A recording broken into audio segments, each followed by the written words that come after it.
নমস্কার বন্ধুরা, আমার একটা অন্যরকম ভিডিওতে আপনাদের সবাইকে স্বাগত। আমি যা বানাচ্ছি পেঁয়াজের তরকারি।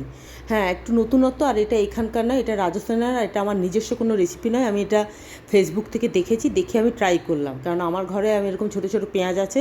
পেঁয়াজগুলো আমি এটা নিজেদের দুটো মেম্বারের জন্য আমি 6টা পেঁয়াজের দিয়ে করেছি। আপনারা এটাকে বাড়াতেও পারেন, কমাতেও পারেন। পেঁয়াজগুলোকে ভালো করে কেটে নিয়েছি, আর একটা মাঝারি সাইজ পেঁয়াজকে আমি কুচি কুচি করে নিয়েছি। দুটো কাঁচা লঙ্কা কুচি করেছি, একটু আদাকে লম্বা লম্বা করে জুলিয়ানের মতন কেটে নিয়েছি। এবার কড়াইয়ে সর্ষের তেল দিয়ে প্রথমে পেঁয়াজগুলোকে ভেজে নিতে হবে। সর্ষের তেলের পরিমাণটা একটু বেশি দিতে হবে, কারণ আমি এখানে কম দিয়েছি।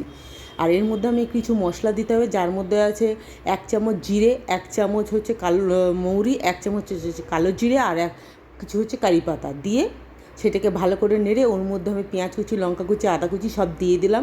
আর এর মধ্যে দিতে হবে কিছু মশলা, গুঁড়ো মশলা, যার মধ্যে আছে নুন, হলুদ, ধনে গুঁড়ো, জিরে গুঁড়ো, কাশ্মীরি লঙ্কা গুঁড়ো, লাল লঙ্কা গুঁড়ো। কাশ্মীরি লঙ্কার গুঁড়ো একটু বেশি দিতে হবে, যাতে একটুখানি কালারটা ভালো হয়। এর মধ্যে আমি একটুখানি জল দিলাম, জল দিয়ে মশলাগুলোকে একটুখানি মশলাগুলোকে কষিয়ে নিলাম। তারপর এর মধ্যে একটু ঢাকা দিয়ে দিলাম। ঢাকা দেওয়ার পর এর মধ্যে দিতে হবে তেঁতুল গোলা জল, অবশ্যই তেঁতুল গোলা জল দিতে হবে, একটু টকটক হবে। আর সেটাকে ব্যালেন্স করার জন্য একটুখানি চিনি আপনাদের দিতে হবে। এটা হয়ে গেলে এটা দিয়ে ভালো করে জিনিসটাকে, মশলাটাকে কষতে হবে, নাড়াতে হবে, কষতে হবে, নিয়ে ঢাকা দিতে হবে। তার মধ্যে আপনাকে দিতে হবে ভেজে রাখা পেঁয়াজগুলো। আর প্রথমে বলে দিয়েছি যে এটা কিন্তু আমার নিজস্ব কোনো রেসিপি নয়, এটা আমি ফেসবুক থেকে দেখে আমি ট্রাই করলাম। আর এটা ছোটো পেঁয়াজ দিয়ে সবথেকে ভালো হয়, ওই জন্য আমি চেষ্টা করলাম, যেহেতু আমার কাছে ছিল সেই জন্য আমি করলাম। কিন্তু সত্যি কথা বলতে খেতে দুর্দান্ত হয়েছিল। ফ্যামিলি অনুযায়ী জিনিসটা আপনারা বাড়াবেন বা কমাবেন, এটা আপনাদের ব্যাপার।